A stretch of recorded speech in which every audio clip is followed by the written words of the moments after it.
Good morning. All India radio और आज सुबह एनालिसिस में आप सबों का स्वागत है। अगर ऑल इंडिया रेडियो के अंदर न्यूज़ की बात करें तो कुछ भी इम्पोर्टेंट नहीं है। नेक्स्ट देश देशांतर के अंदर छोटी सी बात है, डिस्कस करेंगे। द बिग पिक्चर का एक मिनिस्ट्री के बारे में बात की गई है, डिस्कस करेंगे। बाकी और जगह जो आर्टिकल है वो कैबिनेट के में जो फेरबदल हुआ है उसके बारे में तो हमारे लिए इम्पोर्टेंट नहीं है और रियली वेरी सॉरी कल हम डिस्कस नहीं कर पाए, ऐसा रेयरली होता है। तो चलिए डिस्कशन स्टार्ट करते हैं। देखो यहाँ पर क्या है, ये पहले आर्टिकल में यहाँ पर जो है सो ये नेशनल रिक्रूटमेंट एजेंसी जो एक एग्ज़ाम होगा उसको क्वालिफाई करके और उसके बाद जो है सो वो मतलब एग्ज़ाम के लिए वैलिड हो, इस तरह की कुछ चीज़ें हैं। जब तक आता नहीं है कॉमन एलिजिबिलिटी टेस्ट इसको कहा जा रहा है, एसएससी के लिए, आरआरबी के लिए, आईपीएस के लिए, इसको आने दो फिर देखेंगे। हमारे लिए तो इम्पोर्टेंट नहीं है, हमें तो बस पीटी मेंस इंटरव्यू की बात करनी है। तो यहाँ पर क्या है नेक्स्ट आर्टिकल में ये इंपॉर्टेंट होता है, एक मिनिस्ट्री बनाई गई है कॉपरेशन के लिए has been created strengthen cooperative movement को आगे बढ़ाने के लिए ये एडमिनिस्ट्रेटिव स्ट्रक्चर को आगे बढ़ाएगा। यूनियन बजट में प्रपोज किया गया था लास्ट ईयर और इसको एक रूप दिया गया है, मूर्त रूप आप कह सकते हो।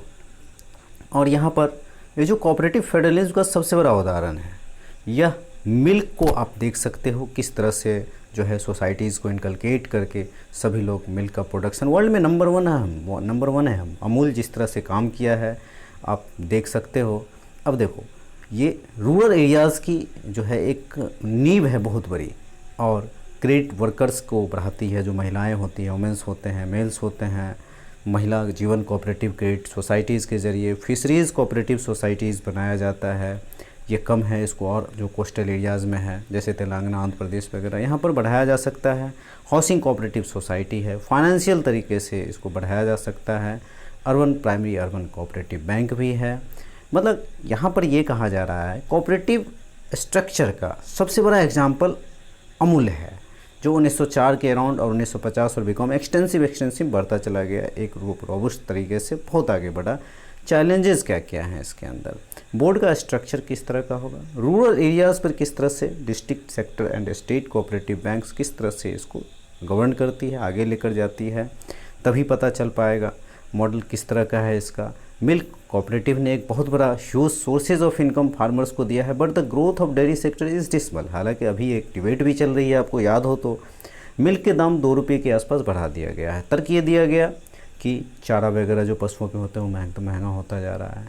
तो ये एक आप समझ सकते हो इकोनॉमिक बर्डन लोगों पर आ गई कि लोगों को अब मिल्क महंगा मिलेगा। तो ये सब है आजकल आर्टिकल में चल रहा है। State cooperative laws are not in tune with the current socio economic situation, tune नहीं बन पाता है। और with the coming of handicraft, ये बहुत इंपॉर्टेंट हो जाता है। ये जो हैंडीक्राफ्ट वाला सिस्टम है और वेवर्स कोऑपरेटिव सोसाइटी, इसको बूस्टअप मिलेगा इस नए मिनिस्ट्री से। ये सारी बातें इस आर्टिकल के अंदर कही जाती हैं।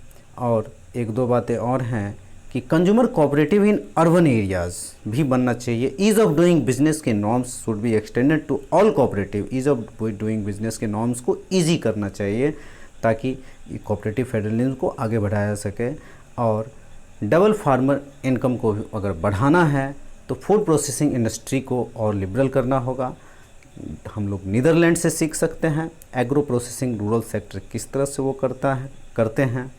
और कंपनीज़ एक्ट के अंदर बनती है, इनको भी कोऑपरेटिव को आगे बढ़ाने में सहायता देनी चाहिए। ओनली ऑन गवर्नमेंट और borrowing of for capital they have to reduce their cost of operations, इसके ऑपरेशंस के कॉस्ट को कम करना होगा। ये सारी बातें अगर ध्यान दें तो कोऑपरेटिव का जो स्ट्रक्चर है, जो rural areas, urban areas, district, village सबको जोड़ करके एक अच्छे डायमेंशन में इकोनॉमी को बढ़ाया जा सकता है। ह्यूमन रिसोर्स का सही उपयोग किया जा सकता है, लोगों को जो है सो इनकम बढ़ाया जा सकता है। तो ये 2-3 बातें आप डिस्कस में डाल सकते हो। तो आज के डिस्कशन में इतना ही था। Thank you.